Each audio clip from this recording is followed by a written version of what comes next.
Hello student, NCERT navigator में आप सभी का स्वागत है। तो लास्ट क्लास में हम लोगों ने मैटर के बारे में पढ़ा था। तो हमने जाना उसमें कि मैटर किसे कहते हैं, मैटर के पार्टिकल्स के बारे में जाना।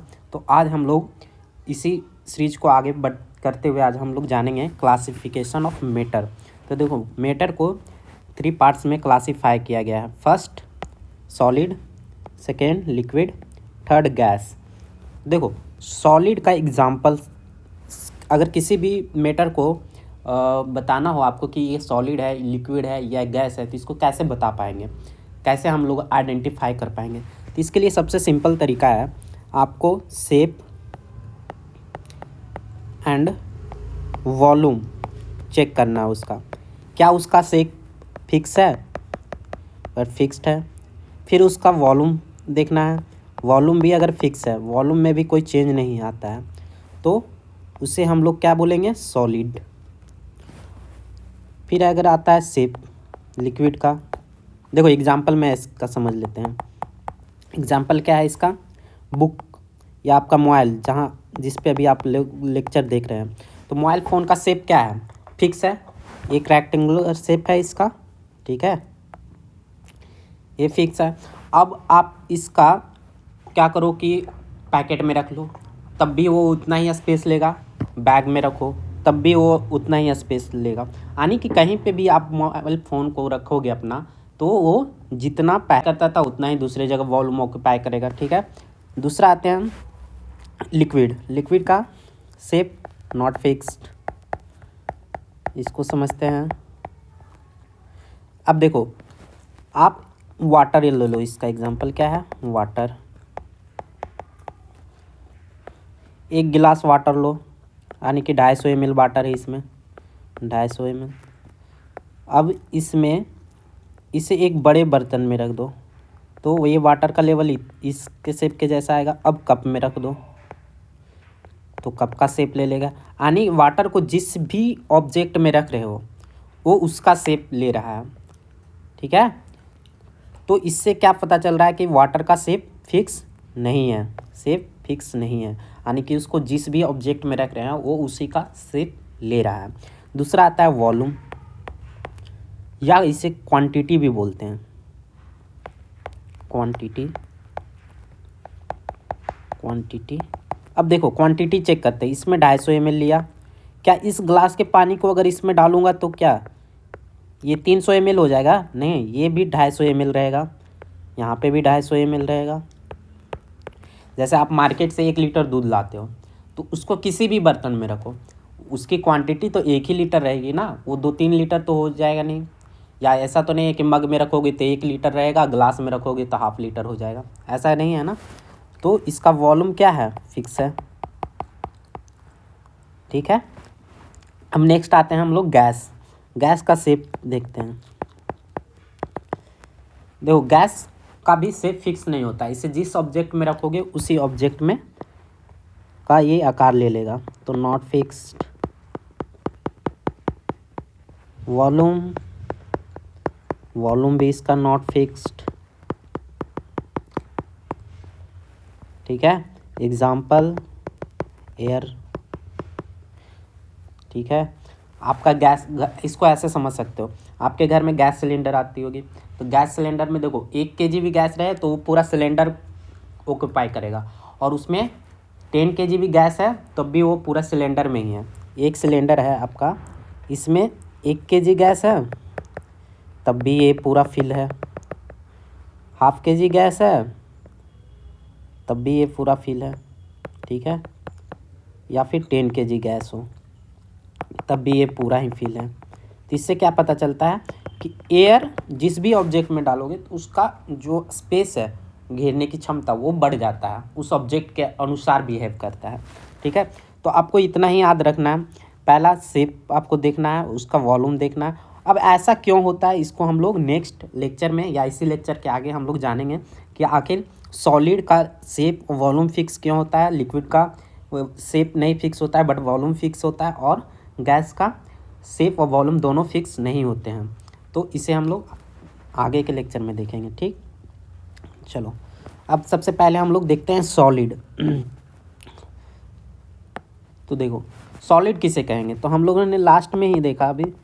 तो सॉलिड आर दोज मैटर, इसका डिफिनेशन होगा solid are those matter that have fixed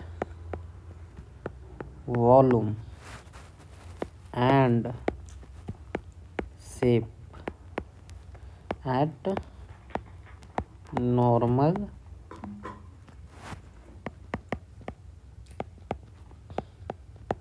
temperature and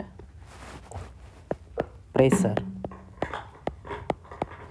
अब ये क्या चीज़ आ गया, नॉर्मल टेम्परेचर एंड प्रेशर। देखो ये क्या कह रहा है, अब देखो कोई भी सॉलिड है, ठीक है, अगर उसका टेम्परेचर हम लोग बढ़ा देंगे, ठीक है, जैसे आइस क्यूब को देखो, आइस क्यूब है, अगर इसका टेम्परेचर पहले क्या है, ये सॉलिड है, बट इसका थोड़ा सा टेम्परेचर इंक्रीज कर दिए तो क्या हो जाता है, ये लिक्विड हो जाता है, ठीक है। तब इसका शेप भी चेंज हो जाएगा और क्या चेंज हो जाएगा, वॉल्यूम भी चेंज हो जाएगा। तो नॉर्मल टेम्परेचर और प्रेशर पे अगर उसका शेप और वॉल्यूम फिक्स है तो उसे हम लोग सॉलिड कहेंगे। समझ में आ गया, आई होप। अब इसका फीचर्स हम लोग देखते हैं, सॉलिड के फीचर्स क्या क्या हैं। तो सॉलिड के फीचर्स में सबसे पहला फीचर जो है, यहाँ पे हम लोग फीचर्स देख लेते हैं सॉलिड का।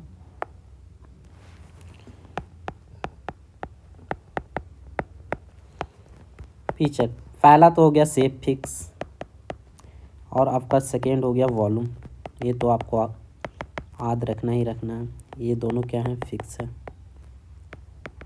फिक्स्ड है। थर्ड जो हमारा है वो है इनकम्प्रेसिबिलिटी।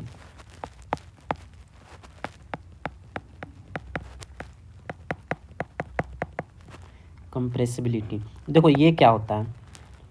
और फोर्थ रेजिड, ये दोनों को हम लोग साथ में समझेंगे, रेजिड और इनकम्प्रेसिबिलिटी को हम लोग साथ में समझेंगे। देखो किसी भी ऑब्जेक्ट पे जब आप चेंज करता है उसी को हम लोग, क्या वो कंप्रेस होता है या नहीं होता है, उसी को हम लोग क्या बोलते हैं, कंप्रेसिबिलिटी। इन अगर वो कंप्रेस नहीं हो रहा है तो उसके हम क्या बोलेंगे, इनकम्प्रेसिबिलिटी, ठीक है। और रेजिड हार्ड है, यानी कि उसे कंप्रेस नहीं किया जा सकता है, उसे दबाया नहीं जा सकता है। तो अब देखो सॉलिड को कंप्रेसिबिलिटी क्या होता है, इनकम्प्रेसिबिलिटी क्या है, हाई है, रेजिड है।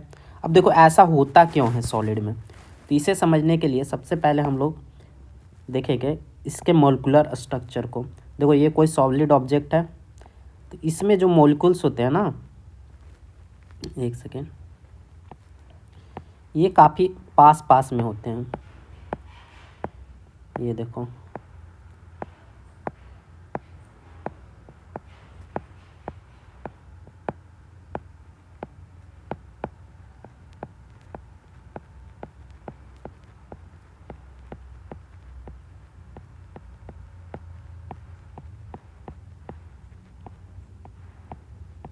इस टाइप से,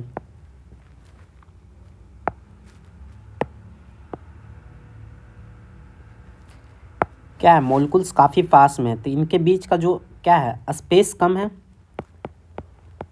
पास में रहेंगे तो क्या होगा, स्पेस कम होगा। अगर स्पेस कम है, पहले से वो स्पेस फिल है, तो क्या आप दबाओगे तो और दबेगा, नहीं दबेगा। जैसे इसको ऐसे एग्जांपल के थ्रू हम लोग समझ सकते हैं। आपको एग्जांपल मैं दे रहा हूँ, जैसे एक बेंच है, ये बेंच है, इस पे आप लोग 4 लोग बैठते हो, ठीक है, 4 स्टूडेंट आप लोग बैठते हो। अब मैं इस पे 1/5 स्टूडेंट कंप्रेस करके आप लोगों को दबा के एक 5th स्टूडेंट का स्पेस बना दूँ, क्या फिर ये 5th को भी दबा के 6th स्टूडेंट का स्पेस बन सकता है क्या, कंप्रेस हो सकता है क्या, और आप लोगों को दबाया जा सकता है, नहीं। तो स्पेस अगर नहीं है तो मोलिकुल्स को दबाया भी नहीं जा सकता। तो इससे क्या पता चलता है कि इनकम्प्रेसिबिलिटी ज़्यादा होती है, किसकी, सॉलिड की। समझ में आ गया। अब देखो ऐसा क्यों होता है कि स्पेस कम है, अब इसके पीछे का लॉजिक हम लोग जानेंगे, वाई। कि स्पेस कम क्यों है। तो देखो, आप लोगों को मैंने बताया था कि इन दोनों मॉलिक्यूल्स के बीच क्या लगता है, अट्रैक्शन होता है। पार्टिकल्स के बीच, मैटर के पार्टिकल के बीच अट्रैक्शन होता है लास्ट वाले लेक्चर में। तो ये जो अट्रैक्शन होता है उसे हम लोग बोलते हैं इंटर मोलिकुलर अट्रैक्शन फोर्स। ठीक है, दो मॉलिक्यूल्स के आपस में जोड़ने वाले फोर्स को क्या बोलते हैं, इंटर मोलिकुलर फोर्स बोलते हैं। तो ये फोर्स काफ़ी हाई होता है सॉलिड में। क्या होता है, काफ़ी हाई होता है, जिससे क्या होता है, ये आपस में चिपके रहते हैं। जब आपस में चिपके हैं तो इनके बीच का स्पेस भी कम होगा। समझ में आ गया। और इसी इंटरमोलिकुलर फोर्स के वजह से क्या होता है, फिफ्थ बॉइलिंग पॉइंट ज़्यादा होगा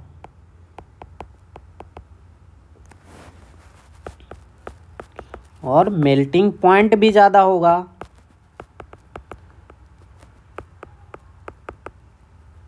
अब ऐसे इसको समझो, आप दो फ्रेंड हो, ठीक है। फ्रेंड काफ़ी ज़ोर से आपका हाथ पकड़े हुए हैं, ठीक है, और एक फ्रेंड आपको काफ़ी कम फोर्स के साथ पकड़े हुए हैं। तो किसको सेपरेट करना ज़्यादा इजी होगा। यहाँ पे कम फोर्स है, ठीक है, यहाँ पे हाई है, यहाँ पे लो है। किसको जल्दी सेपरेट कर लोगे, तो वैसे को जल्दी सेपरेट करोगे जिसका लो रहेगा। अब चूंकि हाई है यहाँ पे, तो यहाँ पे इंटरमोलिकुलर फोर्स क्या है, हाई है। तो बॉइलिंग पॉइंट क्या हो जाएगा इसका, है वो जल्दी सेपरेट मॉलिक्यूल्स नहीं होगा, जिसके वजह से क्या होता है, बॉइलिंग पॉइंट और मेल्टिंग पॉइंट हाई होता है। तो आप, आई होप आपको सॉलिड के सारे कॉन्सेप्ट क्लियर हो गए होंगे। नेक्स्ट हम लोग देखने वाले हैं सॉलिड के टाइप्स। तो देखो, सॉलिड के टाइप्स दो टाइप्स होते हैं, पहला होता है क्रिस्टलाइन, दूसरा होता है एमॉर्फस।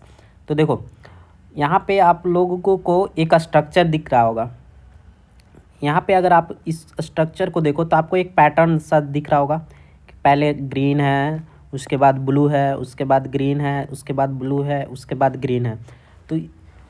तो यहाँ पे क्या है, आपको एक रिपीटिंग यूनिट जैसा दिख रहा है, एक रेगुलर मैनर में अरेंज पार्टिकल्स दिख रहे हैं। तो जब सॉलिड के particles arranged in regular manner, regular कहने का मतलब हो गया कि अगर सॉलिड के पार्टिकल्स एक ही डायरेक्शन में, मान के चलो इस तरफ से ऐसे अरेंज्ड है, कोई एक डायरेक्शन की तरफ अरेंज है, कोई एक पैटर्न बन रहा हो, क्या है यहाँ पे पैटर्न बनेगा, पैटर्न बनेगा, पैटर्न बनेगा। बट एमॉर्फस में क्या होता है, सॉलिड के जो पार्टिकल होते हैं वो, उनका डायरेक्शन फिक्स नहीं होता है, या फिर वो रेगुलर मैनर में अरेंज नहीं होते। वो किस टाइप से अरेंज होता है, हैप हैजार्ड मैनर में। तो यहाँ पे जो पार्टिकल्स होंगे, पार्टिकल आर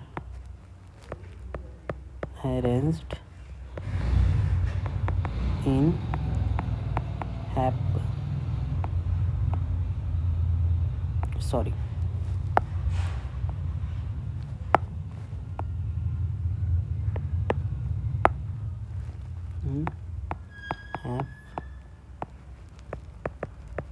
जार्ड मैनर।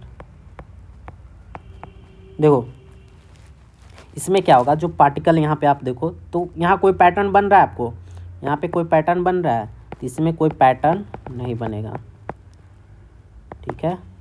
इसमें कैसे अरेंज रहेंगे, देखो ये कोई पार्टिकल है, कोई पार्टिकल इस डायरेक्शन में है, कोई पार्टिकल इस डायरेक्शन में होगा, कोई पार्टिकल इस डायरेक्शन में होगा, कोई पार्टिकल इस डायरेक्शन में होगा। तो इसी के वजह से, क्योंकि इनका डायरेक्शन फिक्स नहीं है, तो इसीलिए इनको बोलते हैं सुपरकूल्ड लिक्विड। अब ऐसा क्यों बोलते हैं, जब हम लोग लिक्विड देखेंगे तब वहाँ पे हमें ये वर्ड आसानी से समझ में आ जाएगा। जब हम लोग लिक्विड को स्टडी करेंगे तब क्यों बोलते हैं इसे सुपर लिक्विड, ठीक है।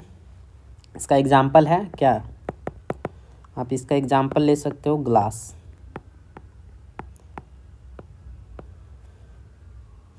ठीक है, जिसे हम लोग लेड भी बोलते हैं। तो नेक्स्ट टॉपिक आज के लिए इतना है। तो नेक्स्ट टॉपिक में हम लोग लिक्विड के बारे में जानेंगे। Thanks for watching.